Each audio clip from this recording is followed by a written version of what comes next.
சொல்லி பாடுவேன் பரந்தாமா, என்ன சொல்லி உன்னை அழைப்பேன் நரசிம்மா, என்ன சொல்லி பாடுவேன் பரந்தாமா. பக்தனுக்கு இறங்கிய பாண்டுரங்க தேவனை நினைப்பவர்க்கு அருளும் பூவரச நரசிம்மனே, பக்தனுக்கு இறங்கிய பாண்டுரங்க தேவனை நினைப்பவர்க்கு அருளும் பூவரச நரசிம்மனே, என்ன சொல்லி உன்னை அழைப்பேன் நரசிம்மா, என்ன சொல்லி பாடுவேன் பரந்தாமா. ஸ்ரீசைலேஷ திகாபாத்திரம் தீபத்யாதி குணார்ணவம் யதீந்திர பிரபணம் வந்தே ரம்மஜாமாதரம் முனி லக்ஷ்மீநாத சமாரம்பாம் நாதயாமன மத்தியமா அஸ்மதாச்சாரிய பர்யந்தாம் வந்தே குரு பரம்பராம். இன்றைய தினம் மார்கழி மகா உற்சவ வைபவத்தில் இவ்விடத்தில் திருமுட்டம் என்றால் என்ன, இங்க வந்து பாரு அப்படின்னு அற்புதமாக இந்த பத்திரிகையின் தொடக்கத்துல இங்க இருக்கிறவா எல்லாரும் சேர்ந்து எப்படி சுடி கொடுத்த நாச்சியார் சாதித்ததற்கு ஏற்றாற்போல் கூடியிருந்து இந்த வைபவத்தை நாம் அனுபவிக்கக்கூடிய இந்த தருணத்துல எந்த ஒரு விஷயத்தை நம்ம பார்த்தோம்னாலும் இரண்டு விதமான ஏத்தம். ஒன்று சொல்லுபவர்கள், அடுத்ததாக சொல்வதை கேட்பவர்கள். இப்படி நம்ம சம்பிரதாயத்துல சுடி கொடுத்த நாச்சியாரது வைபவத்தை அனுபவிக்கக்கூடிய இந்த தருணத்துல நிசுமனை பற்றியும் வராகமூர்த்தியை பற்றியும் இன்றைய தினம் தலைப்பு. இவ்விடத்தில் நாம் அனுபவிக்கக்கூடிய விஷயம் என்ன, இந்த வராக சன்னதியில ஸ்ரீமுற்றத்திலிருந்து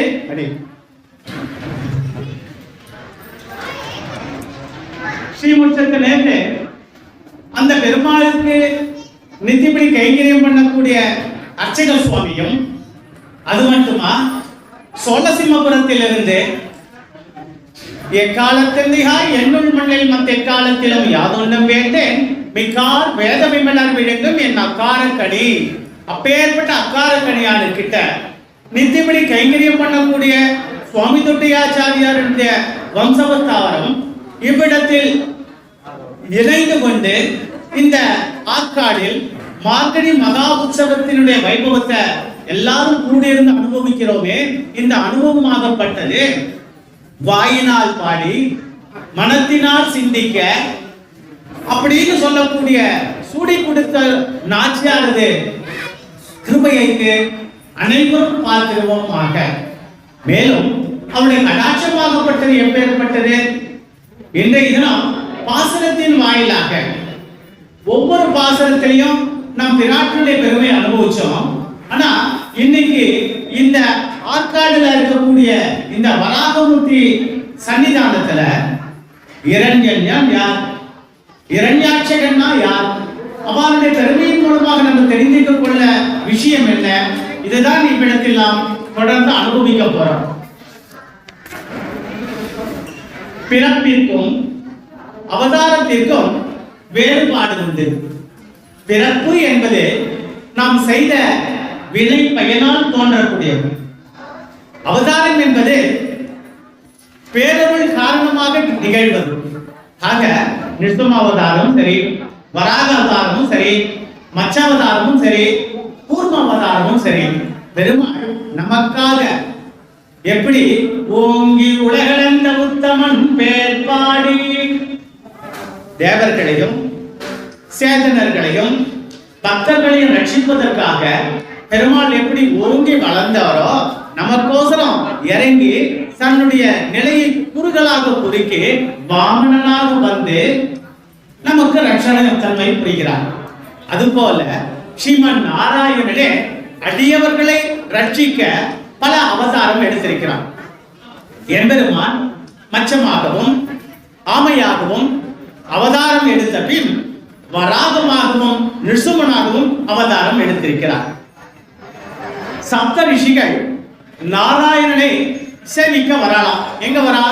திருப்பார்கடலுக்கு உள்ள போறா. அப்போ அந்த 6 கோயிலுடைய வாசலில் முடிஞ்சாச்சு. 7வது வாசலில் தான் ஸ்ரீமன் நாராயணன் வைகுண்ட வாசனாக திருப்பார்கடலில் பள்ளி கொண்டிருக்கிறார். திருப்பார்கடலில் பள்ளி கொண்டிருக்கிறார் பார்க்கும்போது வையத்து வாழ்வீர்கள் நாமும் நம்பாவைக்கு அந்த பாசனத்துல பெருமாள் எத்தனை விதமான கோலத்துல சயனிச்சுட்டு இருக்க. தர்ப சயனம் என்ன, வீர சயனம் என்ன, இப்படி உத்தாங்க சயனம் என்ன, ஸ்தல சயனம் என்ன, இப்படி பெருமாள் பாம்பின் மீது பல தரப்பட்ட கோலங்களில் படுத்திருக்கக்கூடிய காட்சியை ஒவ்வொரு திவிதேசத்தின் வாயிலாக நாம் அனுபவிக்கிறோம். இவ்விடத்தில் நாம் பார்க்கும் பொழுது இந்த பெருமாள் பள்ளி கொண்டிருக்கிற திருப்பார்கடல்ல 6 வாசல் தாண்டியாச்சு. எல்லா ரிஷிக்கும் பெருமாள் செய்ய உள்ள போறலாம். அப்போ 7வது வாசல்ல ஜெயன் விஜயன் என்று 2 கோவில் காப்பார்கள். அதாவது அந்த பெருமாளுக்கு வாசல் இருக்கிற துவாரபாலர்கள் நிற்கிறாங்க. அப்ப நிற்கும் போது யாரையும் உள்ள விட மாட்டாங்க. பெருமாள் சொன்னாதான் உள்ள விடுவான். ஆனா இந்த ரிஷிகள் என்ன பண்ணாரு? 6 வாசப்படி உள்ள நோய்ல யாரையும் தடுக்கல, நேரம் உள்ள போயிட்டான். ஏன்னா அவன் ரிஷிகளுக்கு எல்லாம் ஏற்றம் என்னக்கா எந்த நேரத்துல பெருமாளை போய் பார்ப்பான். அப்பேற்பட்ட கடாட்சத்தை பெற்றவான். ஆனா இந்த 7வது வாசல்ல 2 ரிஷிகள் என்ன பண்றா? இவாளை தடுத்துறான். எப்படி சொல்லி உள்ள போகாதீங்க, நெல்லுங்கள்ட்டு முதல்ல சொல்ல, திருப்பி நெல்லுங்கள்னு கொஞ்சம் சொன்னோடனே அதற்கு சொன்ன 3 வாட்டி சொல்லிட்டார் ஒழியும். அப்ப ரிஷிகள் என்ன போய் தடுக்கிற, நான் போய் பெருமாளை பார்க்க கூடாதா, உனக்கு யார் இந்த அதிகாரத்தை கொடுத்துட்டு? உடனே ரிஷிகளுக்கு என்ன வந்துடும்? கோபம் வந்துட்டு, கோபத்தின் பையன் அவருக்கு சாபத்தை கொடுத்துட்டார். என்னன்னு சொல்லிட்ட, இந்த பெருமாளை பார்த்துட்டு தானே நீ நிக்கிறீங்க, இந்த பெருமாளே உங்களுக்கு பகையாகட்டும் அப்படின்ட்டு சாபத்தை கொடுத்துட்டாங்க. உடனே இது பெரிய சத்தமா இருக்கு, ரிஷிகள் போச்சுட்டா போட்டு யாருக்கு என்ன நடந்தது? பெருமாள் அவசரமா வெளியில வந்து பாக்குறாரு. பார்த்துட்டு பிறகு துவாரபாலகருக்கு சாபம் கொடுத்ததை தெரிஞ்சுட்டு பெருமாள் சொன்ன ரிஷியை பார்த்து கேட்டார், என்ன அவன் என்னுடைய சொற்படி நடக்கிறவாதானே, என்னுடைய உத்தரவின்படிதான் அவன் நிற்கிறா, உள்ள வரணும்னு எனக்கு கேட்டுதான் வருவா, அவளை போய் நீ சாபம் கொடுத்துட்டீங்களே, இது எந்த விதத்துல இருக்கும்? இது உங்களுக்கு ஒரு இதுவா? என்னுடைய ரட்சகத்தன்மைக்கு போகிறதான, அதாவது ரட்சகத்தன்மையை பெற்றுக்கொண்டு எனக்காக பாதுகாவலராக இருக்கா, அவளை போய் நீங்க சாபம் கொடுத்துட்டீங்களே அப்படின்னு பெருமாள் கேட்டார். உடனே ரிஷிகள் தான் பண்ண அபச்சாரத்தை நினைத்துக் கொண்டு ஸ்ரீமன் நாராயண திருவடியை பற்றி கொண்டு அதுக்கு தேவையான விமோசனம் ரிஷிகள் பெற்றார். ஆனா இவாளை சாபம் கொடுத்துட்டாலே இது எப்படி தீர்க்கிறது அப்படின்னு பார்க்கும் பொழுது பெருமாள் தன் திருவாய் மலர்ந்து அந்த ஜெயன் விஜயன் 2 பேரையும் பார்த்துட்டு, சரி விஷயம் கொடுத்துட்டா சாபம், இது அனுபவிச்சுதான் ஆனும், நீ எப்படி செய்யற? 7 பிறவி எடுத்துட்டு என்ன அடையலாம், இல்ல எனக்கு விரோதியான 3 பிறவிலே அரக்கராக என்கிட்ட செய்யலாம், உங்களுக்கு எப்படி சம்பவம் அப்படின்னா இப்ப என்ன பண்றார்? 3 பிறவியிலே எடுத்துக்கொண்டு உன்னை அடையணும் அப்படின்னு சொல்றாங்க. ஆக இரண்யாட்சகன் இந்த இடத்துல நிருசுமனை பத்தி அநேகமா நிறைய பேருக்கு தெரியும், வராகமூர்த்தியும் தெரியும். இவ்விடத்தில் இந்த வராகமூர்த்தியினுடைய இரண்யாட்சகனுடைய விஷயத்தை தெரிஞ்சுட்டு இப்ப இங்க வீட்டில் இருக்கிற இந்த பெருமாளுடைய அவதார பெருமையை நம்ம தெரிஞ்சுட்டு அவ்வப்போது இடையிலேயே நிருசுமனுடைய பெருமையை நம்ம அனுபவிக்கிறோம். அதாவது காசிப முனிவர், இந்த முனிவருக்கு 14 மனைவிமார்களாம். அதுல திதி என்கிற மனைவி கிட்ட தான் ரொம்ப நெருக்கம், பாசம், பிணைப்புலாம் அதிகம். அப்படி இருக்கிற சமயத்துல ஒரு நாள் இந்த காசிப ரிஷியும் இந்த திதின்ற அந்த பத்தினியும் 2 பேரும் வெளியில போறா. அதாவது நிசபஞ்சமாக இருக்கக்கூடிய ஒரு நந்தவனத்துக்கு போறா. அந்த நந்தவனத்துக்கு எங்கடா இருக்குனாக்கா ஒரு மலை உச்சி பகுதியில் தொட்டு இருக்கான். அந்த இடத்துல போய் உட்கார்ந்தோடனே நல்ல காசு அடிக்கிறது, விசாலமாக இருக்கிறது, பொழுதும் அந்திம பொழுதா இருக்குது. இந்த மாதிரி நேரத்துல 2 பேர் இருக்கும்போது அந்த ரிஷி பத்தினி திதிக்கு என்ன பண்றா, அந்த ரிஷி மேல ரொம்ப ஆசை வந்துடுது. ஆசை வந்ததுனால அவன் சில விஷயங்களுக்கு ரிஷியை இணையணும்னு ஆசைப்படுறான். அப்போ ரிஷி சொல்ற இது அஸ்தம பொருள். இந்த அஸ்தமனான பொருள்ல என்ன இருக்கணும்? ஒன்று சந்தியாவந்தத்தை முடிச்சுட்டு சகஸ்நாமத்தை சேவிக்கணும், இல்ல சுதர்சனாட்சரத்தை சேவிக்கணும், இல்லன்னா நமக்கு தெரிஞ்ச நாமாவளிகளை சேவிக்கணும். இந்த நேரத்துல பெருமாளை பற்றக்கூடிய நிலைமையில் தான் நம்ம இருக்கணுமே தவிர அதை தவிர காமமோ குருதமோ எந்த ஆசையும் வரக்கூடாது அப்படின்ட்டு காஷிப மனிதர்ஷி தன்னுடைய தர்மபத்தினியான அந்த திதிக்கு எடுத்து சொல்றாங்க. இருந்தாலும் சுவாமி என்ன பண்ற, சரி இந்த மாதிரி நினைச்சதே தப்பாச்சு அப்படின்னு சொல்லிட்டு சக்தின்னு என்ன பண்ற, சரி ஏதோ ஸ்லோகத்தை சொல்லிருக்கோமே அப்படின்ட்டு ஈஸ்வரோ விக்ரமே தன்வி மேதாவி விக்ரமக்ரமஹ அனித்தமோ துராதர்ஷன் கிருதஜ்ஞ கிருதிராத்மவான் சுரேஷ சரணம் சர்ம இப்படின்ட்டு சகஸ்நாமத்தை சேவிச்சிட்டார்.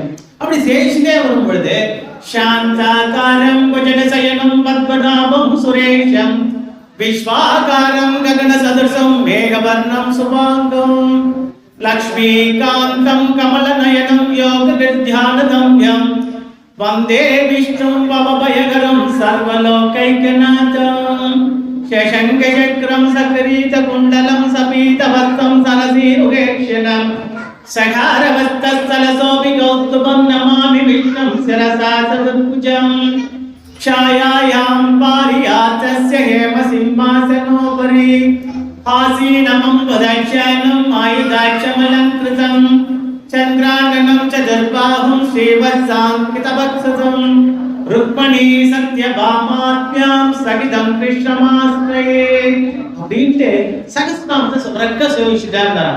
இருந்தாலும் இந்த பூலோகத்தில் இருக்கிற சகஸ்நாமத்தை முடிச்சிட்ட உடனே அந்த தர்மபத்தின அந்த திதிக்கு காமத்தினுடைய நாட்டம் அதிகமா போயிடுது.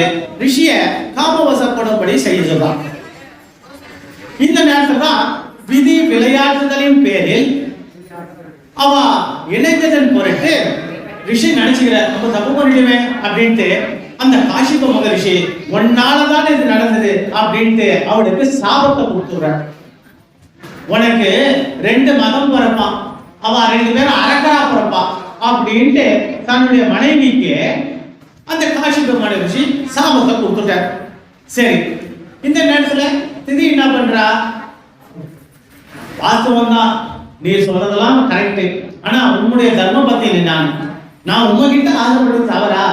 சரி, நேரத்தை பொறுத்து நான் ஏதோ தவறு பண்ணிட்டேன், அதனால என்ன ரட்சிக்கணும், நீர் தானே எனக்கு சாபத்தை கொடுத்தவர் தானே, சாப விமோசனத்தையும் சொல்லலாம். அதுதான் இவ்விடத்தில் நாம் அனுபவிக்கும் பொழுது நீ பாகவத அபச்சாரம் படக்கூடாது. வேற விஷயத்துக்கு வர, நீ பாகவத அபச்சாரம் பண்ணிட்டாக்கா யார்கிட்ட அபச்சாரம் பட்டியோ அவர்களுடைய திருவடி சம்பந்தத்தை பெற்றுக்கொண்டு அவர் மூலமாகத்தான் அதுக்கு விதி விளக்க தேடிக்கலமே தவிர இங்க அபச்சாரப்பட்டு வேற ஒருத்தர் போனாக்கா அது நடக்காது. ஆக இந்த இடத்துல ஒரு பாகவத அபச்சாரம்ன்ற ஒரு விஷயத்தை பார்க்கும்போது நம் தேசிகன் ஸ்ரீரங்கத்துல அக்ரகாலத்துல திண்ணையில உட்கார்ந்துருக்காராம். காலை நீட்டின்னு உட்கார்ந்துருக்க, வயசான காலம், காலை நீட்டின் ரோடு இல்லாம கிரந்தத்தை எழுதி கொண்டு இருக்கார். அந்த கிரந்தத்தை எழுதும் பொழுது லக்ஷ்மணாச்சாரியர் என்கிற கந்தாலயார் சுவாமி அந்த வீதி வழியா ரங்கனை சேவிப்பதற்கு வரலாம். இந்த காலத்துல ஆச்சாரிய புருஷர்களும் சரி பெரியவா எல்லாரும் பல்லக்கில் தான் வருவா. அப்போ லக்ஷ்மணாச்சாரியார் சுவாமி அந்த பல்லக்கில் வர அந்த அக்ரஹாரத்துல வரும் பொழுது தேசிகனாகப்பட்டவர் அவ்விடத்தில் கிரந்தத்தை எழுதிட்டு இருக்கார். அப்போ அவ ஸ்ரீபாதத்தை தாங்கிகள் அவ சிஷ்யாலாம் ஏழை பண்ணிட்டு வரும்போது வழியில வரும் ஆச்சாரியன் போறாரு. சாஷ்டாங்கமா ஆச்சாரியன் போனா நம்ம என்ன பண்ணோம், சாஷ்டாங்கமா சேவிச்சுட்டு சுவாமிக்கு நமஸ்கரிக்கணும், கை எடுத்து நமஹா அப்படின்னு செய்வாங்க. அப்ப ஆச்சாரிய புருஷன் வரும்போது எல்லாரும் சேவிச்சுட்டு இருக்கா. இவ்விடத்தில் நமது தேசிகன் கிரந்தத்தை எழுதுதல் பொருட்டு அந்த சுவாமி வந்ததை கவனிக்கல, உட்கார்ந்துருக்காரு. ஆனா அந்த ஸ்ரீபாதத்தின் சாங்கிகளுக்கு கோபம் வந்துருது. அதுல ஒருத்தருக்கு என்ன அப்படின்னு பார்த்தாக்கா நம்ம சுவாமி பவர் இவர் பாட்டு உட்கார்ந்து இருக்காரு அப்படின்ட்டு போய் அவர் காலை பிடிச்சி எடுத்துறாரு. காலை பிடிச்சி எடுத்த உடனே சுவாமி பார்க்கிறார், ஓஹோ நம்ம என்ன அபச்சாரம் பட்டோம், நம்மளுக்கே இப்படி பெருமாள் ஒரு தண்டனை கொடுக்குத அப்படின்னு சொல்லிட்டு தேசிகன் அவ்விடத்தை விட்டு வெளியே, அதாவது காவேரிக்கு அப்புறம் ஒரு இடத்துல போய் பெருமாளுக்கு விலகி இருந்துட்டாராம். அங்க போய் ஒரு குடிசை கட்டி கொண்டு அவ்விடத்தில் நம் தேசியம் இருந்ததாக ஒரு சரித்திரம். இவ்விடத்தில் பாகவத அபச்சாரம் கூடாது என்பதற்குத்தான் அடியேன் இவ்விடத்தில் இந்த விஷயத்தை சமர்ப்பிக்கிறேன். சரி, அந்த லக்ஷ்மணாச்சாரியார் திருமாளிகைக்கு போயாச்சு. அவருக்கு இந்த விஷயம் நடந்தது தெரியாது. ஆத்துக்கு போனோடனே அவருக்கு ரொம்ப ஜுரம் வந்தது, உடம்பு தள்ளாமையா போயிடுது, அவருக்கு வாரிசும் கிடையாது. ரொம்ப தள்ளாமையாக உடம்பு முடியலன்னு அவருடைய தர்மபத்தினி பார்த்து கேட்கிறா, சுவாமி நீ யாராவது பாகவத அபச்சாரம் பட்டீரோ அப்படின்னு கேட்கிறா. இல்லையே, நான் யாருக்கும் பாகவத அபச்சாரம் படலையே அப்படின்னு. ஒரு நாள் ஆச்சு, 2 நாள் ஆச்சு, சுவாமி தேகமாகப்பட்டது, ரொம்ப நொய்ந்து போக இருக்க வாட்டம் அதிகமாவே போனா. திருப்பியும் கேட்கிறா, சுவாமி நீர் பட்டணம் பரவாயில்ல, உங்க சிஷியர் யாராவது பாகவத அபச்சாரம் பட்டிருக்காளா பாவம். உடனே அவனை கூட்டி கேட்கிறேன், இல்ல சுவாமி அதுல ஒரு சிஷியர் சொல்லிட்டார், இந்த மாதிரி அவன் யாரை கொண்டு வந்தோம் பார்த்தார் வந்து சொல்றார், இந்த மாதிரி விஷயத்தை எடுத்து சொல்லி நீர் வரும்போது அவர் உட்கார்ந்தார், அதுதான் அடியேன் கால விஷயம் எடுத்தார். ஆக இவ்விடத்தில் பாகவத அபச்சாரம் நடந்ததுன்ற விஷயத்தை தெரிஞ்சிட உடனே அந்த தர்மபத்திரியும் லக்ஷ்மணாச்சாரியம் 2 பேரும் நேரம் எங்க போறாராம், தேசிகன் இருக்கிற அந்த காவேரி நதி கரையில இருக்க அமைந்திருக்கக்கூடிய ஒரு குருதைக்கு ஓடுறாளாம். போய் அவருடைய திருவிழை பற்றி கொண்டு ஸ்ரீபாத தீர்த்தத்தை எடுத்துக் கொண்டாலுடைய அடியனுக்கு இவ்விடத்தில் சாப விமோசனம் கிடையாது, பாகவத ஆச்சாரம் பண்றாரோ அதுக்கு விலக்கு இதுதான் அப்படின்னா. ஏனென்று இவ்விடத்தில் சாதிக்கும் பொழுது அந்த தேசனுடைய திருவிழை பற்றி கொண்டு என்னுடைய சிஷியர்கள் எல்லாம் நல்ல பணிவு கொண்டவர்கள் தான், எல்லாருக்கும் எல்லா ஆச்சாரம் நல்ல பக்தி உண்டு, இருந்தாலும் இந்த முறை ஒரு நடந்து போச்சு, தேவர் தான் இதை க்ஷமித்தருளணும் அப்படின்னு உடனே தேசிய பெரிய மனசு பண்ணி திருவிழத்தை தெரிந்து கொண்டு அவருக்கு தீபாத தீர்த்தத்தை கொடுத்து மேற்கொண்டு அவருடைய வைபவத்தை தொடரும்படி செய்தார். அவாக்கு உடம்பு சரியா போச்சு, அபச்சாரப்பட்டதனுடைய சமாச்சாரம் முடிஞ்சு போச்சு. ஆக இவ்விடத்தில் ஆச்சாரியனாகப்பட்டவன் தனக்காக பெருமாளிடம் போய் வேண்டிக்க மாட்டா, சிஷியாளுக்காகவும் பாகவதோத்தமர்களுக்காகவும் பெருமாளிட்ட விண்ணப்பம் பண்ணுவாளாம். அப்போ சிஷியாப்பட்ட அபச்சாரம் யாரை போய் சேரும், உன்னுடைய ஆச்சாரியனை போய் சேரும். அதுதான் இவ்விடத்தில் ஆச்சாரிய புருஷனுக்கு ஆகப்பட்டவர்கள் இவ்விடத்தில் பெருமாளுக்கு கைங்கரியம் பண்றான்னாக்கா தனக்கூட வேண்டிக்க மாட்டலாம், சிஷ்யாளுக்கோசரம் மத்தவாளுக்கோசரம் வேண்டிப்பாலாம். ஆக இவ்விடத்தில் அடியேனே இதை சாதிக்கணும்னாக்கா இந்த காஷிக மகரிஷியினுடைய தர்மபத்தினி ஆகப்பட்டவள் திதி நான் அபச்சாரப்பட்டேன், நீரே எனக்கு சாப விமோசனம் கொடுக்கும். அதன் வெளிப்பாடுதான் இந்த இவளுக்கு சாபம் வருது. 2 பேரும் அரக்கரா பிறப்பா, அதுல ஒருத்தனுக்கு இன்னொரு புத்திரம் பிறப்பான், அவன் மூலமாக உன் பேரனினால் உனக்கு சாப விமோசனம் முடியும் அப்படின்ட்டு விஷயம் சொன்னாராம். ஆக இவாளுக்கு இந்த சினிக்கு பிறந்தக்கூடிய அந்த பசங்கள் தான் ஒருத்தர் ஜெயன், மற்றொருவர் விஜயன். இந்த ஜெயன் எப்படி இருப்பான்னாக்கா பொன்னிற மேலையோடு தங்கத்தின மேலையோடு இருப்பானா. ஏன்னா பெருமாளையே எதிர்த்து போராடக்கூடியவன். அப்போ எவ்வளவு தபஸ் பண்ணியிருப்பான். அவனுடைய தம்பியை, அதாவது விஜயன், இவன் இரண்யாட்சகன் சொல்றான். இவனுக்கு கண்கள் மொத்தம் தங்கமா இருக்குமா. இரண்யனுக்கு திருமேனியே தங்கமா இருக்கும், இரண்யாட்சகனுக்கு கண்கள் மட்டும் தங்கமா இருக்குமா. இப்படி அவனுடைய பிறப்பினுடைய பெருமையை சொல்லிட்டு மேற்கொண்டு இவா யார், இவனுடைய வைபவத்தை போய் அனுபவிக்கப்போம். இந்த இரண்யனை பத்தி பறக்க ஓரளவு எல்லாருமே நல்லா தெரிஞ்சுட்டு இருக்காங்க. இரண்யாட்சகனை பத்தி ஒரு சில பேருக்கு தெரியாமல் இருக்கலாம். அடியே இவ்விடத்தில் அந்த இரண்யாட்சகனுடைய பெருமையை சொல்லும் போது வராக புராணத்தின் ஒரு அத்தியாயமே கைஷீக புராணம் அப்படின்னு சொல்றோம். பின்னால் அதை பத்தி நம்ம அனுபவிக்க போறோம். அதுக்கு அப்புறமா இந்த இடத்துல இந்த இரண்யாட்சகனுடைய வைபவத்தை அனுபவிக்கும் போது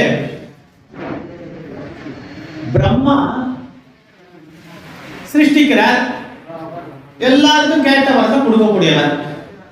அப்படி இருக்கிற பட்சத்துல இந்த இரண்யாட்சகன் என்ன பண்றான், பெருமாள் நோக்கி தபஸ் பண்ணி இருக்கிற ரிஷிகளையும் தர்மபதிகளையும் அங்க இருக்கிறவா எல்லாரும் அழிச்சுட்டு வரான். அவனுடைய ஆராதனை அதிகமா போயிட்டே இருக்குது. ஒரு நாள் இந்திரன் கிட்ட போறான். இந்திரன் சொல்றான், என்ன விட நீ பண்ணிடலாம், ஆனா பிரம்மா கிட்ட நீ போகவே முடியாதுன்னு அவன் தப்பிச்சுட்டு வர்றாரு. பிரம்மா கிட்ட நீ பிரம்மனை பிடிச்சிட்டேனாக்கா மொத்தமே உலகம் கையில் அடக்கணும்னு ஒரு வார்த்தை சொல்றான், அவரே சொல்லிடுறான். உடனே என்ன பண்றான், ஆஹா உனக்கு மேல ஒருத்தனான்ட்டு பிரம்மன் கிட்ட போறான். அப்போ பிரம்மன் கிட்ட போகும் பொழுது அதற்கு முன்னாடியே அவனை எதிர்த்து நின்று இந்த பூமியை தன்னுடைய அசுரத்தன்மையினால் இந்த பூமி இருக்கதான் அவன் அடைக்கிறான் அப்படின்ட்டு பூமியே எடுத்துட்டு போய் கடலுக்கு அடையில மறைச்சி வச்சுக்கிறான். சரி, இந்த நேரத்துல ஸ்ரீமன் நாராயணனுடைய கடாட்சத்தை பெறுபவர்கள் எல்லா தேவதைகளும் சரி, தேவர்களும் பிரம்மா ஈஸ்வரன் உட்பட அனைத்து பேருமே ஸ்ரீமன் நாராயணனுடைய திருவடியை தான் பற்றுவார். அப்போ பிரம்மா என்ன பண்ற, நேர ஸ்ரீமன் நாராயணன் கிட்ட வர வந்துட்டு, நீர் தான் இந்த பூமி பிராட்டி பூமியை மீட்டு கொடுக்கணும் அப்படின்ட்டு அவர் திருவடி பற்றிக்கிறார். அப்போ ஸ்ரீமன் நாராயணன் அமிழ்ந்திருக்கும் பூமி பிராட்டியை வெளியே கொண்டு வரும்படி பிரம்மா வேண்டுதலுக்கு இணங்க மகாவிஷ்ணு பிரம்மாவின் விருப்பத்தை பூர்த்தி செய்வதற்காகத்தான் வராக அவதாரத்தை இவ்விடத்தில் அவதரித்தார். ஆக இப்ப நம்ம இந்த வராகமூர்த்தியை விடுதலை சேவிக்கிறோம்னாக்கா இந்த பெருமானுடைய கடாட்சம் எப்பேற்பட்டது, அதைத்தான் இந்த இடத்துல வராகனுடைய பிரபாவத்தையும் அக்காரக்கணியான் என்று அழைக்கக்கூடிய சோழசிம்மபுரத்தில் இருக்கக்கூடிய நிஷ்ணுடைய பெருமையும் கலந்து இவ்விடத்தில் அனுபவிச்சிருக்கும். மேற்கொண்டு இந்த இரண்டாட்சிகன் என்கிற அசுரனை பூமியை உள்ள வைக்கப்பட்டுள்ள பூமி பிராட்டியையும் பூமியும் கடலுக்கடியில வச்சு மாற்றுட்டான். அவளை எடுத்துனோடு பெருமாள்கிட்ட விண்ணப்பம் பண்றான். வராக அவதாரத்தின் மூலம் கடலுக்கடியில் சென்று இரண்யாட்சிகனை அழித்து பூமியை பூமி பிராட்டியும் ஸ்ரீமன் நாராயணன் மீட்டுக் கொண்டு கொடுத்தார். இந்த நேரத்துல பெருமாள் நினைச்சிருக்க, ஆஹா பூமியை மீட்டின்னு வந்துட்டோம், பிராட்டியும் ஆயுஷ்னு வந்துட்டோம், தன்னுடைய சந்தத்துல உட்கார வச்சு ஆயுஷ்னு வரார் ஒழியோ. அப்பா ரொம்ப பெருமிதமா அவருக்கு நம்ம நிறைய காரியம் பண்ணிட்டோம் அப்படின்ட்டு தாயாருக்கு திரும்பி பார்க்கிறாராம். அப்ப தாயாருடைய முகமாகப்பட்டது வாட்டமாக காணப்பட்டது. உடனே பெருமாள் கேட்கிறார், நான் எவ்வளவு பெரிய காரியத்தை பண்ணி பூமிக்கு கடலுக்கு அடியில இருந்து மீட்டுட்டு வந்துட்டேன், உன் முகத்துல ஒரு சிரிப்பே காணுமே அப்படின்னு ஒரு கேள்வி கேட்டார். நம் பொருட்டு குழந்தையாகிய இந்த பூமியின் பிரஜைகள் உயுமாறு என்னபடி செய்ய போற பெருமாளை பார்த்து கேட்கிறான். நான் இவ்வளவு தூரம் காரியம் பண்றேன், மூஞ்சல் திருப்பே இல்லையே அப்படின்னு. சரி, நான் உன்னுடைய சொத்து, அதனால சொத்துக்கு சொந்தமானவன் அதுக்கு மீட்டுன்னு வந்த, அது சாதாரண காரியம் தானே, உன்னுடைய சொத்து நீ மீட்டுன்னு வந்துட்ட, அப்போ இதை காட்டுல வேற என்ன அப்படின்னு பெருமாள் கேட்கிறார். இந்த பிரஜைகளுக்கு இந்த மாதிரி ஒரு கஷ்டம் வரும்போது நீ பண்ணுவியா அப்படின்னு பூமி பிராட்டி பெருமாளை பார்த்து கேட்கிறாளாம். அவள் தான் இவ்விடத்தில் நாம் அனுபவிக்கிறோம் 30 பாசனத்துல சூடி கொடுத்த நாச்சியார் இந்த பாசனத்தை அனுபவிக்கிறவே ஆண்டாள், ஆண்டவனையே ஆட்கொண்டவள். அதனால அவருக்கு அப்பேற்பட்ட ஏத்தமா அந்த பூமி பிராட்டி ஆண்டாள் தெரிஞ்சுட்டோம். இந்த சேதனர்கள் பாகவதர்கள் இவெல்லாம் உய்வதற்கு என்ன வழி அப்படின்னு கேட்கிறாளாம். அதுக்கு 3 வழி பெருமாள் சொல்றாரு தன் திருவாய்மலர்ந்து. பூமியிலேயே ஆண்டாள் அவதரித்தான்றதுக்கு இதுவும் ஒரு காரணம். ஒன்று, என்னை பற்றி நாம சங்கீர்த்தனம் பண்ணணும். 2வது, இப்போ பூவராக சுவாமி அந்த ஸ்ரீமுஷத்திலேருந்து வந்த நம்ம பெருமாளுக்கு புஷ்பத்தினால் அர்ச்சித்தல். கேசவாய நமகா, ஓம் நாராயணாய நமகா, ஓம் மாதவாய நமகா அப்படின்னு நிறைய நாமாவளிகளை சொல்லி புஷ்பாங்களினால் அர்ச்சித்தார். முதல்ல நாம சங்கீர்த்தனம் பண்ணணும். 2வதாக புஷ்பாங்களினால் என்னுடைய நாமாவளியை சொல்லி அர்ச்சிக்கணும். 3வது மனத்தினால் சிந்திக்கணும். அதுதான் பிராட்டி வாயினால் பாடி மனத்தினால் சிந்திக்க. அதாவது கிருஷ்ண பரமாத்மா பகவத்கீதை, அதாவது பாரத முடிவுல அர்ஜுனுக்கு நிறைய உபதேசம் பண்ண 700 ஸ்லோகத்துல சொன்ன. ஆனா அது அத்தனை சம்ஸ்கிருதத்திலாத இருக்கு. அந்த அர்ஜுனனுக்கு அது எந்த அளவுக்கு புரிஞ்சிருக்கோ தெரியாது. ஆனா என்னுடைய திருவடியை வந்து பற்றி சர்ம ஸ்லோகம்னு சொல்லுவான். சர்வதர்மான் பரிச்சக்ஷம் மாமேகம் சரணம் பிரஜ அகந்த்வா சர்வவாதியம் மோட்சஸ்யாமி மாசம். என்னுடைய திருவடியை பற்றி உனக்கு மோட்சத்தை கொடுத்துறேன். அப்போ பெருமாள் என்ன சொல்ற, கிருஷ்ணன் என் காலப்படி உனக்கு மோட்சத்தை கொடுத்துறேன் அப்படின்ட்டு பாரத எண்டுல அந்த கீதோபசு கடைசியில சொல்ற. ஆனா சூடி கொடுத்த நாச்சியார் அப்படி சாதிக்கலையே. முதல் பாசனத்திலேயே நாராயணனே நமக்கே பறை தருவான் முதலே சொல்லிட்டு போயிட்டான். ஆக இவ்விடத்தில் தாயார் நினைச்சுக்கிறான், பெருமாள் கேட்டாலும் இல்லையோ இந்த 3 விஷயத்துக்கு நீங்க பண்ணிட்டேனாக்கா அவ சொன்ன இடத்துல நான் என்ன காரியம் கேட்டாலும் செய்வேன் அப்படின்னு பெருமாள் சொல்றார். அதன் பொருட்டு பிராட்டி என்ன பண்றா, வைகுண்டத்துல இதை சொன்ன உடனே கேட்டாரோ இல்லையோ, அந்த வராக உந்தியோட இறங்கி வந்த சொன்ன உடனே தான் தலைக்குள்ள 3 முடிச்சு போட்டுக்கிறாளாம். அந்த அந்த காலத்துல எல்லாம் கடைக்கு போகும்போது வெளியில போகும்போது இப்ப யாரும் கம்ப்யூட்டர்ல எல்லாம் செல்போன்ல இது ஞாபகம் போட்டு எழுதி வச்சுக்கிறதெல்லாம் கிடையாது. அப்ப என்ன பண்ணுவான், சட்டில முந்தாயில முடிச்சு போட்டு போலாம். அதை தான் அன்றைய தினம் சுடி கொடுத்த நாச்சியா பெருமாள் சொன்ன உடனே தன் முந்தாயில முடிச்சு போட்டுட்டு நேர எனக்கு வந்தான், பூலோகத்துக்கு வந்துட்டான். சப்த ரிஷிகளும் சரி, அப்சர கன்னிகளும் சரி, ரிஷிகளும் சரி, எல்லாருமே வைகுண்டத்துல இருந்தாலும் அவர் தபஸ் பண்ணுவதற்கும் தியானம் பண்ணுவதற்கும் யஜ்ஞம் பண்ணுவதற்கும் எல்லா விஷயத்துக்குமே பூலோகத்துக்கு தான் வரணும். அதான் நினைச்சு பார்ப்பாங்க எல்லாருமே இங்க ஓடி வருவாங்க. காரணம் என்ன, இது பின்மால பொழுது. இந்த மார்கழி மாசத்துல தேவர்களுக்கு விடியற்காலை பொழுதுன்னு சொல்றோம். அப்போ அந்த நேரத்துல பின்மால அந்த 3ல இருந்து 4 மணிக்குள்ள தீர்த்தாமாட்டிட்டு பெருமாள் சன்னதியில விளக்கு ஏற்றி வச்சுட்டு நம்ம என்ன நினைக்கிறோமோ பிராட்டியின் வாயிலாக பெருமாள் கடாட்சம் புரியும். ஆக இப்படி அந்த ரட்சகத்தன்மையாகப்பட்டது பெறக்கூடிய நாள் இது. இந்த தாயாராகப்பட்டவள் 3 முடிச்சுட்டு போட்டுட்டு பூலோகத்துக்கு வந்துட்டார். இந்த திருப்பாவை என்ற திவ்ய பிரபந்தத்தின் மூலம் பூமாதேவியின் அவதார பெருமைதான் ஆண்டாள் என்ற விஷயத்தை இவ்விடத்தின் மூலமாக நம்ம தெரிஞ்சிட்டோம். 3வது, நம்பாடுவான் என்பவனின் சரித்திரத்தை பூமி பிராட்டியிடம் சொல்லி கைசீக ஏகாதசியின் சிறப்பை சொல்லும் கைசீக மகாத்மயம் வராக புராணத்தில் உள்ளது. இந்த ஏகாதசின்னு சொல்லுவோம், ஆனா இதுல கைசீக ஏகாதசியினுடைய பெருமை என்ன, இதுதான் வராக பெருமானுடைய சம்பந்தத்தோடு இணைக்கப்பட்டுள்ள ஒரு விஷயம். ஸ்ரீமன் நாராயணன் 3 விதமான சர்ம ஸ்லோகங்களின் மூலம் நமக்கு தன்னை அடையும்படி சொல்லி இருக்கிறார். ஒன்று வராக சர்ம ஸ்லோகம், அடுத்ததாக ஸ்ரீ ராம சர்ம ஸ்லோகம், 3வதாக ஸ்ரீ கிருஷ்ண சர்ம ஸ்லோகம். பொதுவாக இந்த துவயம், திரு அஷ்டாத்திர மந்திரம், சர்ம ஸ்லோகம் இதை 3ஐயுமே ஒரு ஆச்சாரியனிடம் பெற்றுக்கொள்ள வேண்டும்.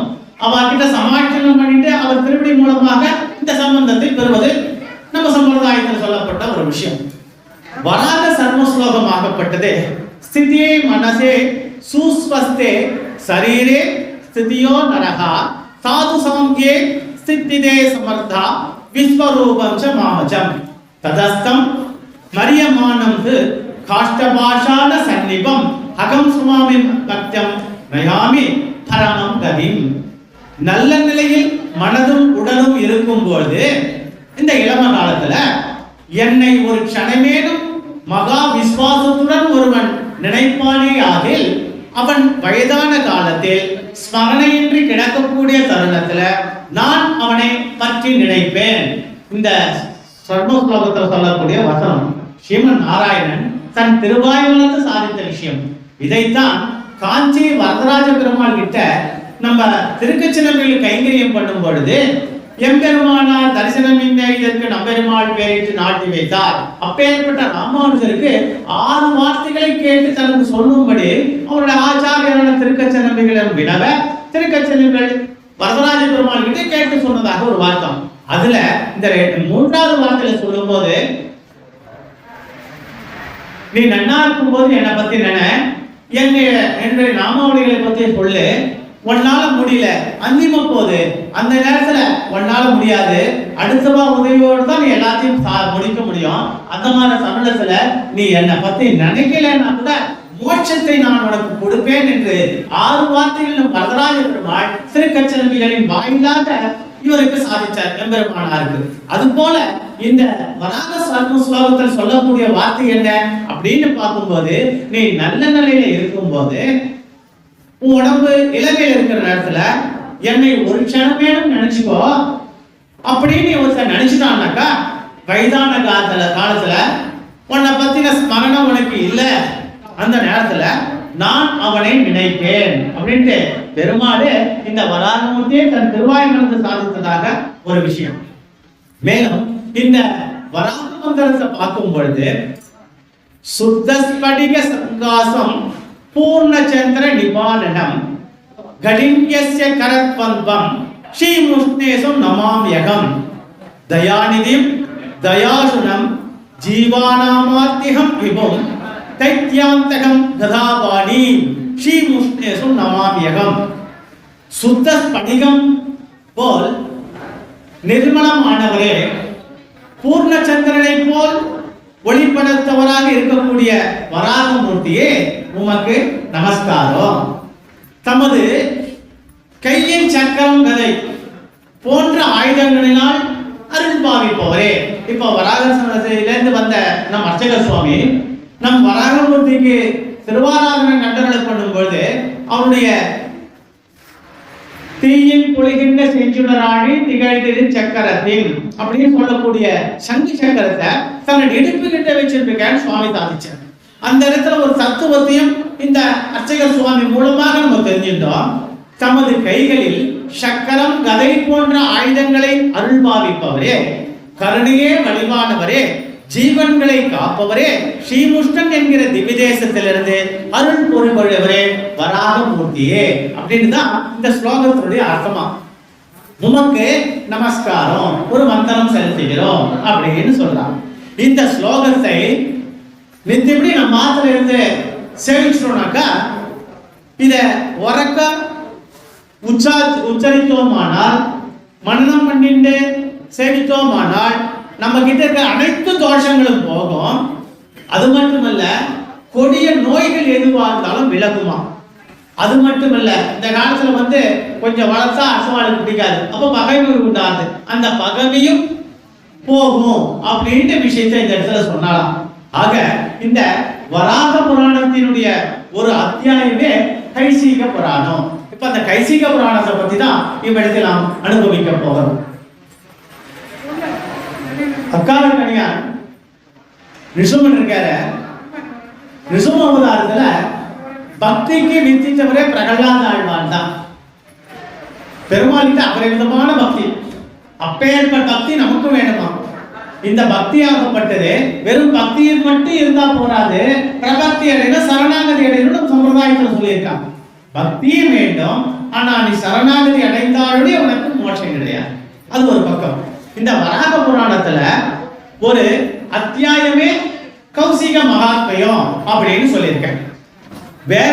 அதாவது வேதங்கள், இந்த வேதத்தினுடைய விரிவாக்கத்தை விவரிக்கவே 2 இதிகாசங்கள் 18 புராணங்கள் பிறந்தன. இந்த வேதத்தை வியாசர் பகவான் மூலமாக நம்ம அறிஞ்சிருந்தோம். இவற்றில் வராக புராணத்திற்கு தனிச்சிறப்பு உண்டு. அப்போ பெருமாளை பத்தி சொல்றது யாரு? வேதம். அப்போ வேதத்தை அனுபவித்த ரிஷிகளும் சரி, பெருமாள் எல்லாருமே அந்த பெருமாளுடைய திருவுருவத்தை வேதத்தின் வாயிலாக காண்கிறார்கள்.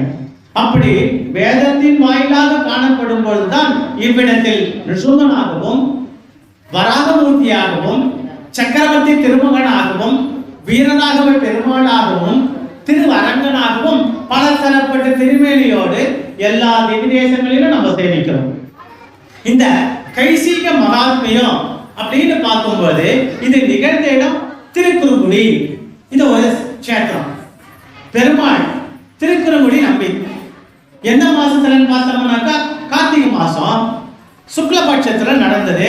நிகழ்ந்த நாள் ஏகாதசி. ஆக இந்த கதையினுடைய நாயகன் யார், அவனுடைய சிறப்பு என்ன அப்படின்னு பார்த்தோம்னாக்கா திருக்குறுங்குடி நம்பியின் திருவாயால் நம்மை பாடுவான் என்று அந்தஸ்து கொடுக்கப்பட்டவர். இதனால் நம்பாடுவான் என்ற பெயர் பெற்றால் இந்த கதையினுடைய நாயகன். நம்பாடுவானுக்கு சில ஏற்றங்கள் உண்டு. அது என்ன அப்படின்னு பார்க்கும் பொழுது, எத்தனை பெருமாள் இருந்தும் நம் பெருமாள், 12 ஆழ்வார்கள் இருந்தும் நம் ஆழ்வார், எத்தனை ஜீயர் இருந்தும் நம் ஜீயர், எத்தனை பிள்ளை இருந்தும் நம் பிள்ளை, எத்தனை பாடுவான் இருந்தும் அவன்தான் நம் பாடுவான். ஆக இப்படி ஒவ்வொரு விஷயத்துக்கும் ஏற்றம் கொடுக்கக்கூடிய வைபவமா பயன்பட்டதுதான் இந்த கைசீக புராணம். இதுக்கு ஒரு சிறு கதையின் மூலமாக வைபவத்தை தெரிஞ்சுக்க போறோம். இவர் பாணர் குலத்தில் பிறந்தவர் என்று நம்பாடுவார். இவர் ஏகாதசி அன்று திருக்குடிகளுக்கு போவாராம். அந்த மலைக்கு போயிட்டு அந்த நம்பியை பற்றி பறக்க பாடுவாராம். பாடிட்டு துவாதசி பொழுது விழிந்த பின் தம்முடைய இடத்துக்கு திரும்புவது வழக்கம். இதில் பெருமாளுக்கும் ஆனந்தம், அந்த பாடக்கூடிய நம்பாடுவானுக்கும் ஆனந்தமா. இவரை விட்டு அவரும் பிரிய மாட்டார், அவரை விட்டு இவரும் பிரிய மாட்டாரா. அப்பேற்பட்ட ஏக்கம் கொடுக்கக்கூடிய ஒரு சமாச்சாரம் இந்த கைசிக புராணத்தில் நடந்தது. நம்பாடுவான் வீணை மீட்கும் அழகை பெருமாள் எப்பவுமே பார்த்துட்டே ரொம்ப சந்தோஷப்படுவார். அப்போ அவர் பார்ப்பதற்கு இந்த துவஜஸ்தம்பம் கொடிக்கம்பம் சொல்றமே அது கொஞ்சம் தடையா இருந்துதான். அதுக்கு பெருமாளே துவஜஸ்தம்பத்தை கொஞ்சம் தள்ளி நில்லு அப்படின்னு சொன்னாராம். அது விலகின்ற போது அவர் வீணை மீட்டக்கூடிய அழகை நம் பெருமாளின் இடத்தில் அனுபவித்தாராம்.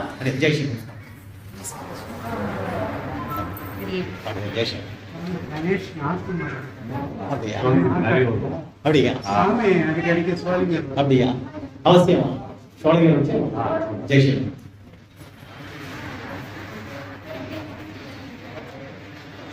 இப்படி இவர் பாடல் குளத்துல பிறந்துட்டு துவாதசி அன்னைக்கு திருக்குறளுடைய மலைக்கு போவாராம். பெருமாளுடைய கல்யாண குணங்களை அனுபவிச்சுட்டு வீணை மீட்டு பாடுவார். ஆனா பெருமாள் பார்க்கிறார், இந்த துவஜஸ்தம்பம் குறுக்க இருக்கனால இவர் ஃபுல்லா நம்மளால ரசிக்க முடியல அப்படின்ட்டு துவஜஸ்தம்பத்தை பார்த்து கொஞ்சம் நீ விலகில இல்ல.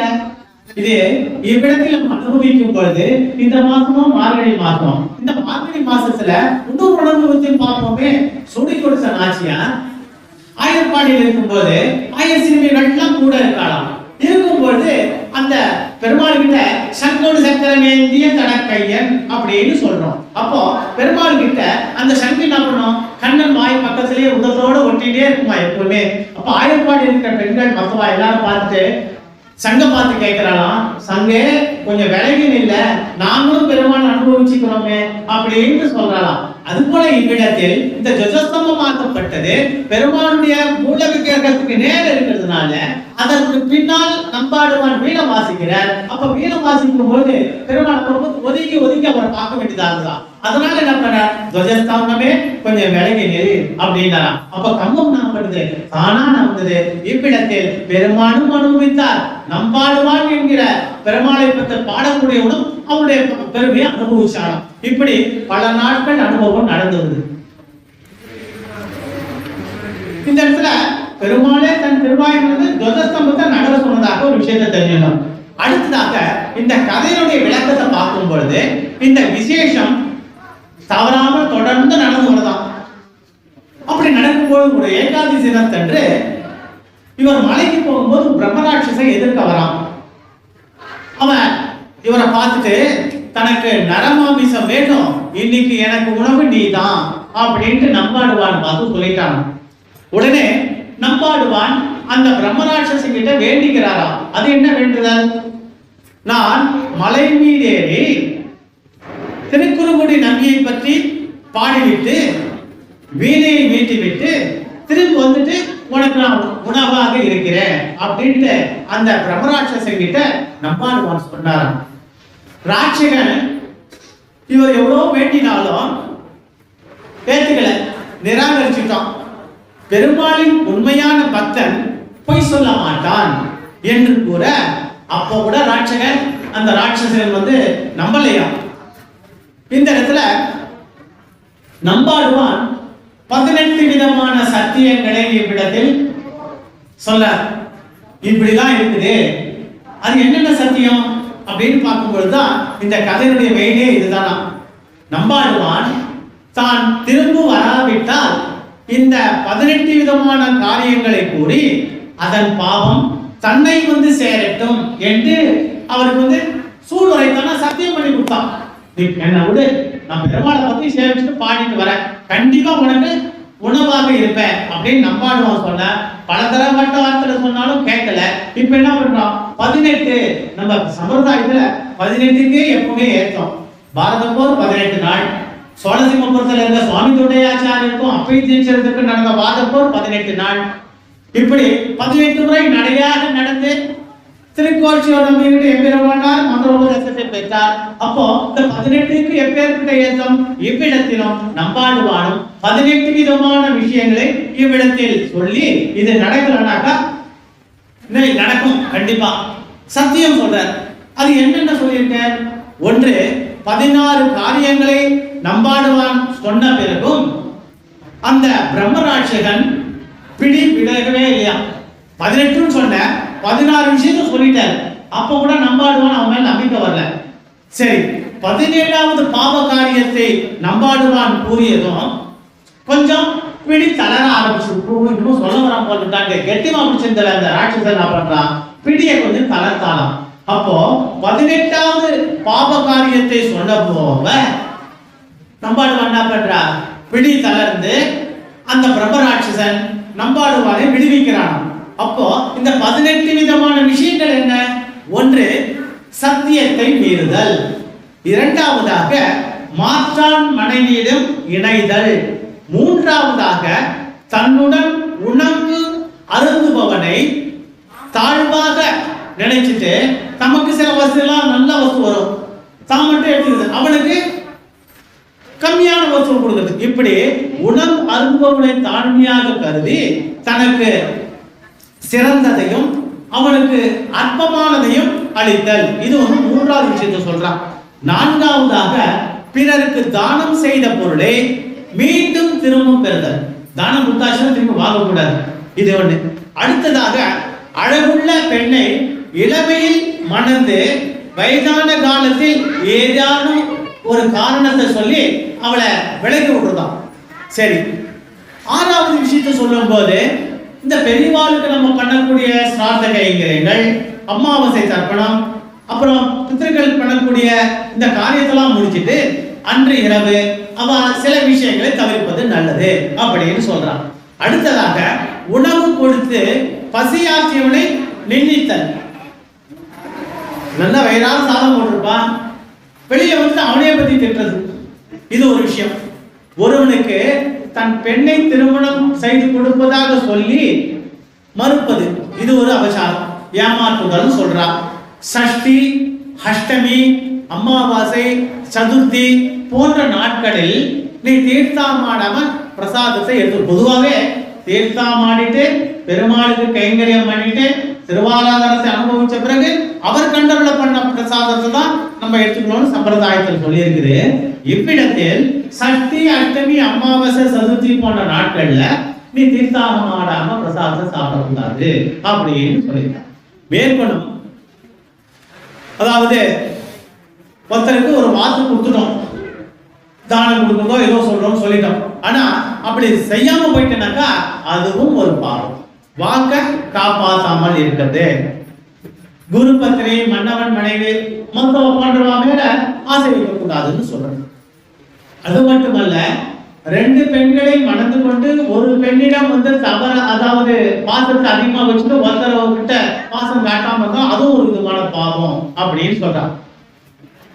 கற்புக்கரசியான தன் மனைவியை இளமையிலேயே சின்ன வயசிலேயே அவளை புறக்கணித்தல், இதுவும் ஒரு பாவம். பிரம்மஹத்தியை போன்ற பஞ்சமகா பாவங்களில் ஒன்றை செய்ததன் பெரியோர்களால் பெரும் சாபம். அது மட்டுமல்ல, வாசுதேவனை விட்டு மற்ற இதர தேவங்களை உபசாரம் செய்தல் அப்படின்னு சொல்றான். இந்த இடத்துல ஸ்ரீமன் நாராயணனோடு மற்ற தேவர்கள் சமமாக கருதுதல். இந்த இடத்துல முன்னூறு சொல்லலாம். அதாவது பெருமாளை காட்டி குடிப்பவர் ஆச்சாரிய புருஷர்கள், பிராட்டியின் வாயிலாக பெருமாளை பற்றுகிறோம். அப்பேற்பட்ட ஆச்சாரிய புருஷர்களை தமக்கு சமமாக நினைக்க கூடாதா சிஷ்யம்? நம்ம கிட்டதான் சாப்பிடுறார் அப்படின்ட்டு ஆச்சாரியன் சிஷ்யன் சமமா இருக்கும்ன்ற நினைக்க கூடாது. இவ்விடத்தில் பெருமாளை மற்ற தேவதைகளோடு ஸ்ரீமன் நாராயணனை சமமாக நினைக்க கூடாது அப்படின்னு சொல்றாங்க.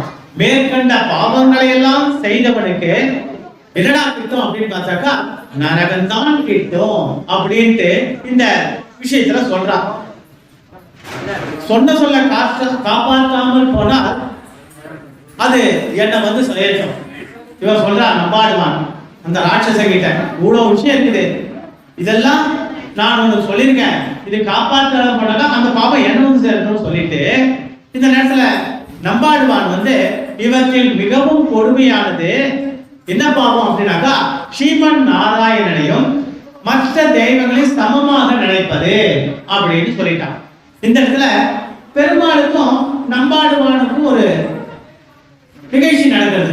சரி, இவனை அமிச்சிட்டார், இவ்வளவு தூரம் சொல்லிட்டார், அதனால கை கலந்தாச்சு, நம்பாடுவான் அமிச்சிட்டார், பெருமாள்கிட்ட போய் சேவிக்கிறதுக்கு போயிருக்கார். அப்ப திருக்குறளுடைய நம்பி கிட்ட பெருமாள் அவருடைய கைங்கரத்தை தொடர்ந்து முடிச்சுட்டு பாசனங்கள்லாம் பாடி வீணையை அற்புதமாக மீட்டி அவருடைய கடாட்சத்தையும் பெற்று திரும்பி வராராம். இதெல்லாம் முடிச்சுட்டு ஆனந்தமாக நம்பாடுவான் திரும்புகிறார். வழியில அந்த திருக்குறளுடைய நம்ம என்ன பண்ண, வயசான பிராமணனான ஒரு தோற்றத்தை எடுத்துக்கொண்டு இவரை மடக்கி எங்க போற அப்படின்னு கேட்டாராம். அப்ப நம்பாடுவான், நான் அந்த பிரம்மராட்சசனுக்கு உணவாக போகிறேன் அப்படின்னு பதில் கூறினாராம். அப்ப பெருமாள் சொல்ல அவர் ஒரு ஆலோசனை சொல்றாராம். சரி சரி, கிழவன் வேறு வழி காட்டுகிறேன், நீ இது அவங்கிட்ட போக வேண்டாம், நான் வேற வழி சொன்னேன், அந்த வழியா நீ தப்பிச்சு போயிடு அப்படின்ட்டு நம்பாடுவானுக்கு திருக்குறளுடைய நம்பியை சொல்றாராம். ஆக அப்ப நம்பாடுவான் சொல்ல, நான் சொன்ன சத்தியத்தை வேற மாட்டேன், நான் அங்கதான் போவேன், அந்த ராட்சசனுக்கு உணவாக செல்ல போகிறேன் அப்படின்னு சொல்லிட்டு கிளம்பிட்டாராம். இந்த நேரத்துல அந்த ராட்சசனுடைய நிலைமை எப்படி, இவன் யார், இந்த பிரம்மராட்சகன் யார், ஏன் இவன் பிடிக்கணும், இதெல்லாம் உங்களுக்கு கேள்வி வரும் இல்லையா? அதுக்குதான் தனக்கு பசி இல்லைன்னு சொல்லிட்டான். முதல்ல என்ன பண்ணா, இவர் ராட்சசன் பிடிச்சிட்டு நரமாமிசம் உன்னை சாப்பிட போறேன்னு சொன்னா, நான் பெருமாளுக்கு கைங்கரியம் பண்ணி முடிச்சிட்ட பிறகு உனக்கு உணவா வரேன்னு சொன்னேன். அப்ப பெருமாளுக்கு கைங்கரியம் பண்ணி முடிச்சிட்ட பிறகு வரும்போது பின்னா சொல்றான் அந்த ராட்சசன், எனக்கு பசி இல்லை, அதுக்கு பதிலா நீர் பாடியதற்கு உண்டான பலனை தந்தருளி எனக்கு சாப விமோச்சனத்தை அளிக்க வேண்டும் அப்படின்ட்டு அந்த பிரம்மராட்சசன் நம்பாடுவான் கிட்ட விண்ணப்பம் பண்ணான். அது மட்டுமல்ல, இந்த பிரம்மராட்சசன் யார், போன பிறவில சோமசர்மா என்னும் பெயர் கொண்ட அந்தணன். ஏன் இவருக்கு ராட்சசன பிரம்மராட்சசனான ஒரு சாபம் வந்தது அப்படின்னு பார்த்தோம்னாக்கா, நிறைய யஜ்ஞம் யாகம் தபசு இதெல்லாம் பண்ணுவார். ஒரு நாள் அவர் யாகம் பண்ணும்போது தவறாக மந்திரத்தை உச்சாரணம் பண்ணதின் வாயிலாகவும் அந்த யாகத்தில் சேர்க்க வேண்டிய அரிசிகளில் ஏதோ குறைகள் இருந்ததாகவும் அவருக்கு பிரம்ம ராட்சசனாக மாறக்கூடிய சாபம் கிடைத்தான். ஆக யாகத்துல தப்பு பண்ணான். அப்போ நம்ம என்ன பண்ணணும், பெருமாளுக்கு பண்ணக்கூடிய கைங்கரியம் பண்ணும் பொழுது பெருமாளுக்கு எது ஏத்தம், பெருமாளை பற்றின விஷயங்களை அனுபவிக்கும் போது இது தேரும் இது தேரக்கூடாது. இப்போ நோக்கு நோக்கும் போது சூடி கொடுத்த நாச்சியார் என்ன பண்ணா, நெய் எண்ணம் பால் எண்ணம் அதாவது போல் சொல்லாம அர்த்தவாளை பத்தி இது பண்ணாம இதெல்லாம் தவிர்க்கிறோம்னு சொல்லியிருக்கான். அப்போ 9ஆம் நூற்றாண்டில் வாழக்கூடிய அப்பேற்பட்ட சூடி கொடுத்த நாச்சியார் எதையெல்லாம் தவிர்க்கணும் எதையெல்லாம் சேர்த்துக்கணும்னு சொல்லியிருக்கான். ஆக இவ்விடத்தில் யஜ்ஞம் பண்ணக்கூடிய அந்த சோமா சர்மா என்கிற அந்த அந்தனர் அதில் நேர்ந்த தவற்றின் பயனாக அந்த தவறு அதன் மூலமாக சாபத்தை பெற்றார். அவர் தான் பிரம்ம ராட்சசனாக இவ்விடத்தில் தெரிந்தார்.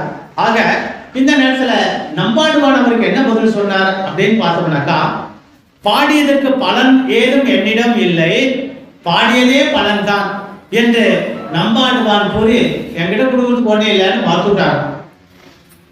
அப்போ ராட்சசன், நீ 3 சாமத்தில் பாடினல அதுக்கு உண்டான பலனையாவது கூட அப்படின்னு கேட்கிறான். பலனே இல்லை, பிறகு என்ன கொடுப்பது அப்படின்ட்டு நம்பாடுவான் சொல்றாராம். அப்போ மறுத்த நம்பாடுவானை பார்த்து, நீ பற்பல ராகங்களில் அந்த திருக்குறுங்குடி நம்பியை பத்தி பாடியிருக்க, கடைசியா எந்த பண்ணில் பாடினீர், எந்த ராகத்துல பாடின, அது என்ன பாட்டு அப்படின்னு கேட்டுட்டு கைஷீகம் என்ற அவர் சொல்ல, அந்த நம்பாடுவான் பதில் சொல்ல, அந்த பலனை கொடு என்று அந்த பிரம்மராட்சசன் கேட்கிறான். முதல்ல உன்னை நான் சாப்பிட போறேன்னு சொன்னா, பெருமாளுக்கு போய் கைங்கரியம் பண்ணி வந்துட்ட பிறகு பெருமாள் நான் பண்ண இவனை சோதனை பண்ண, உனக்கு வேற வழி காமிச்சல, நீ தப்பிச்சு போயிட்டு, ஆனா சத்தியத்தை மீற மாட்டேன்னு சொன்னவன் நம்பாடுவான். அதே நேரத்துல அந்த பிரம்மராட்சசனுக்கு அபரிமிதமான பசி, இவன் வந்தாதான் தீர்ந்து போகும், சூழலைத்தான் அதுக்கு 18 விதமான விஷயங்கள் சொல்லிட்டு திரும்பி வரேன்னு சொல்லியாச்சு. அப்போ பெருமாள் இந்த கைங்கரியம் பண்ணி திரும்ப வரும்பொழுது அந்த பிரம்மராட்சசனுக்கு பசியே தீரும்படி செய்தார் திருக்குறுங்குடி நம்பி. இந்த இடத்துல இவருக்கும் ஒரு சோதனை வச்சார். நான் சொல்றேன் தப்பிச்சுட்டு போயிடுறார். அப்பா சத்தியத்தை மீறுபவனாக இல்லை நம்பாடுவான். ஆக ராட்சசனுக்கு பசியும் தீர்த்து நம்பாடுவானுக்கு பல சோதனைகள் கொடுத்து அவனுடைய சத்தியத்தையும் ஜெயிக்க வைத்து பிறகு பல விஷயங்களையும் சொல்றாரா. அப்போ அந்த கைசீக புராணம் வாசிக்கல அந்த பலனையாவது எனக்கு கொடு அப்படின்னு ராட்சசன் கேட்கிறான். உடனே நம்பாடுவான் பார்த்துட்டு இது என் கையில ஒண்ணுமே இல்லையே அப்படின்னு சொல்லிட்டு பெருமாளை பார்த்து விண்ணப்பம் பண்ண உடனே பெருமாளுடைய அனுகிரகத்தின் வாயிலாக நம்பாடுவான் சாஷ்டாங்கமா நிற்கும் போது பெருமாளுடைய அனுகிரகத்தை வாங்கணும் பொழுது அந்த ராட்சசை காலை பிடிச்சுட்டான் பிரம்மராட்சசன். எனக்கு அந்த கைசீக புராணம் வாசிச்சேல்ல அது அந்த இதுவாது எனக்கு கொடுத்தாக்கா எனக்கு சாபத்து மோட்சம் போகும். இது எங்கேயும் இல்லையேட்டு இங்க இருக்கிற வராகமூர்த்தியை திரும்பி பார்த்தாராம். அப்போ அந்த பெருமாளை நம்பியை பார்த்த உடனே நம்பி என்ன பண்றார், அனுகிரகத்தை பொழிந்தார். அதன் வாயிலாக அந்த பிரம்மராட்சசனுக்கு சாப விமோசனம் பெற்றது. இதுல நம்ம தெரிஞ்சுக்கக்கூடிய விஷயம் என்னன்னாக்கா, கைசீகை ஏகாதசி என்று நம்பாடுவானுடைய சரித்திரத்தை கேட்டுக்கணும். அதில் சொல்லக்கூடிய விஷயங்கள் என்ன, நமக்கு தேவையான பற்ற வேண்டியதை பற்றணும், பற்றக்கூடாததை பற்றக்கூடாது. மேலும் இந்த திருக்குறுங்குடி நம்பிக்கை தான் ராமானுஜருக்கு எம்பெருமானாருக்கு சேவை சாதித்த தலம். அது மட்டுமல்ல, இவர் பாணர் வம்சத்தை சேர்ந்தவர் சொன்னோம். இந்த பக்திக்கு குலம் எதுவும் கிடையாது அப்படின்ற விஷயத்தையும் இவர் மூலமாக நம்ம எடுத்து காமிச்சிருக்கோம். ஆக இந்த மேற்கொண்டு இந்த வராகவதாரத்துடைய பெருமை நாகமணி சுவாமியும் சரி மற்ற சுவாமிகளும் இன்னும் பறக்க சொல்லப்பறா. இருந்தாலும் போட்டி போட்டு நான் முன்னால சில விஷயங்கள்லாம் சொல்லிட்டேன். இந்த விஷயத்துக்கு இவ்விடத்தில் அந்த வராக பெருமாளுக்கு கைங்கரியம் ஸ்ரீமுஷத்துல கைங்கரியம் பண்ணக்கூடிய அர்ச்சகரே இருக்கார். அதாவது என்ன சொல்லலாம், திருப்பதிக்கே லட்டா அப்படின்னு கேட்கிறமே, அதுக்கு போல அந்த சுவாமியை கிட்ட இருந்து அனுபவிக்கக்கூடிய அர்ச்சகர் முன்னால அடியேனுக்கு தெரிஞ்ச வராக பற்றி சில விஷயங்களை சாதிச்சேன். இதில் ஏதாவது அவசானப்படக்கூடிய விஷயங்கள் எதுவாக இருந்தாலும் எங்ககிட்ட தெரிவிக்கிறோம். அடியனுக்கு ஏற்றம் கொடுக்க திருத்தி பண்ணி கொடுக்கிறேன். பெருமைப்படக்கூடிய எந்த ஒரு விஷயமாக இருந்தாலும் என்னுடைய ஆச்சாரியரான சுவாமி தொட்டையாச்சாரிய திருவடியில் பாதுல ஸ்ரீனிவாச்சாரிய தடயம் வினையாதிகம் பிரஜானிதி பிரபத்தேதம் ஸ்ரீனிவாச மகாகுரு சண்டமார்த வேதாந்தயாதி சுதோத்ரி வேதாந்த ரட்சகாயாச மகாச்சாரியாய மங்களம் என்று சொல்லி அந்த சுவாமியுடைய திருவடிக்கு இந்த பெருமையெல்லாம் போய் சேர்க்கிறோம். சரி, இப்ப வராகவதாரத்துடைய பெருமை தெரிஞ்சிடும். இந்த நரசிம்மவதாரத்துடைய பெருமை சேர்த்து சொல்லியிருக்கா.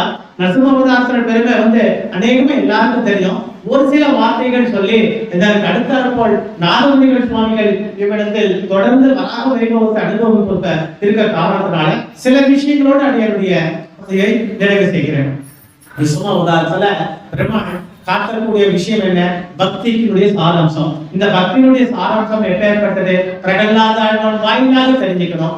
அது மட்டுமல்ல, இந்த இடத்துல இரண்யாட்சகன் இரண்யன் பத்தி சொன்னோம். அப்ப இரண்யாட்சகனுடைய பெருமை சொல்லும்போது இதெல்லாம் தெரிஞ்சிடும். இரண்யனுடைய பெருமை சொல்லும் பொழுது இந்த இரண்யனாகப்பட்டவன் எப்பேற்பட்ட எல்லா விதத்திலையும் தவத்திலையும் சரி யஜ்ஞத்திலையும் சரி மற்ற எல்லாத்தையும் ஏத்தம் கொடுத்தவனாக இருந்தான்.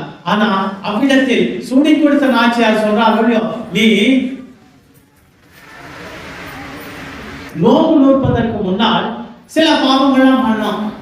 அதாவது எதெல்லாம் சாப்பிடக்கூடாதோ அதெல்லாம் சாப்பிடக்கூடாதுன்னு சொல்றோம். அப்ப நோம்பு முடிஞ்சிட்டு பிறகு அதெல்லாம் சாப்பிடலாமான்னாக்கா அதுவும் சாப்பிடக்கூடாது. நோம்பு கடைபிடிப்பதற்கு முன்னால் எப்படி இருந்தியோ அது போல இப்படியே இருக்கணும்ன்றா. அப்போ நோம்பு நூற்பதற்கு முன்னாடி சாப்பிட்டேன், இதுக்கப்புறம் சாப்பிடக்கூடாது, அதுக்கப்புறம் சாப்பிடலாம்னா கூடாதான். ஏன்னா ரெட்டிப்பு விதமான பலன் வரும், பாவம் வரும் அப்படின்னு சொல்றான். இரண்யன் தன்னுடைய தவம் வலிமையினால் எல்லாத்தையும் அடைக்கலாம்.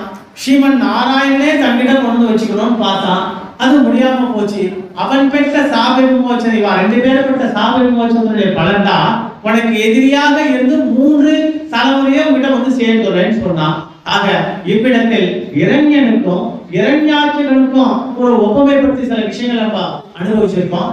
மேற்கொண்டு சுவாமி இருக்கிற காலத்தினால் அடியனுடைய இந்த உரையை முடிச்சுட்டு பாதுல ஸ்ரீனிவாசாரிய தனயம் விடையாதிகம் பிரஜானிதி பிரபத்தேதம் ஸ்ரீனிவாச மகாகுரு சண்டமாத வேதாந்தயாதி சுதோத்ரி வேதாந்த ரட்சகாயாத்து மகாச்சாரியாய மங்களம் சொல்லி அடியனுடைய உரையை இத்துடன்